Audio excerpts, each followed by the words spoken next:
এই যে লাল শাকগুলোকে প্রথমে ভালো করে বেছে নিতে হবে এবং ছোট ছোট করে কেটে নিতে হবে, তারপরে ধুয়ে নিয়ে কিছুক্ষণ জলটা ঝরিয়ে নিতে হবে। এখন ধুয়ে কেটে রাখা লাল শাকগুলোকে আমি সেদ্ধর জন্য কড়াইতে দিয়ে দিলাম। এতে দেব পরিমাণ মতো নুন।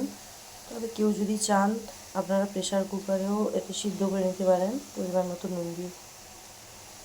প্রেসার কুকারে 2টো সিটি দিলেই সিদ্ধ হয়ে যাবে। নুন দিয়ে দিলাম, এরপরে ঢাকা দিয়ে দিলাম যাতে শাকটা ভালো মতো সেদ্ধ হয়ে যায়।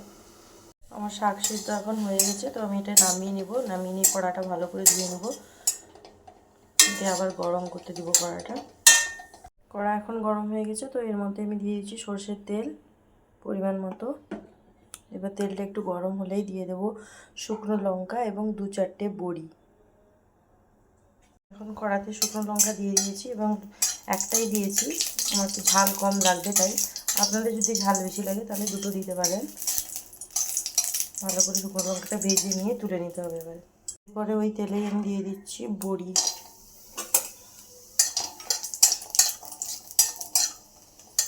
বড়িগুলোকে লাল লাল করে ভেজে নিতে হবে।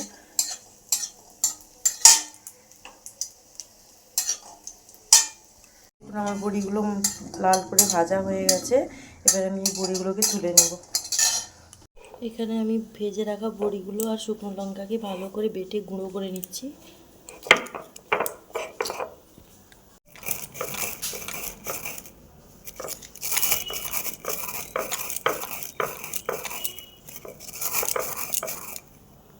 তো এখানে বড়িগুলো ভালো মতো গুঁড়ো করা হয়ে গেছে, এবার এটাকে তুলে রাখবো।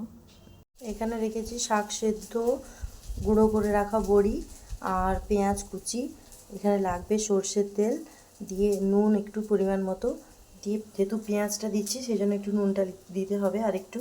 তো এটা দিয়ে ভালো করে একসাথে শাকটিকে মেখে নিতে হবে। মেখে নিলেই তৈরি হয়ে যাবে আমাদের লাল শাকের ভর্তা। আমি এখানে শাকের উপরে পরিমাণ মতো সর্ষের তেল দিয়ে দিচ্ছি, শাক মাখতে যেটুকু তেল লাগবে। এখন আমি শাক সিদ্ধটিকে বড়ি, পেঁয়াজ, শুকনো লঙ্কা সব কিছু দিয়ে ভালো করে মেখে নিচ্ছি। মেখে নিলেই তৈরি হয়ে যাবে শাকের ভর্তা।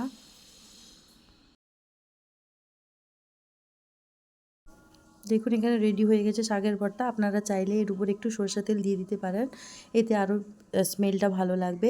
সবসময় তো মাছ মাংস খেতে ভালো লাগে না, তাই এরকম শাকের ভর্তা বানিয়ে একবার খেয়ে দেখুন, মুখের স্বাদ চেঞ্জ হয়ে যাবে। যদি এরকম রেসিপি ভালো লাগে তাহলে প্লিজ আমার চ্যানেলটিকে একটু সাবস্ক্রাইব করে দেবেন।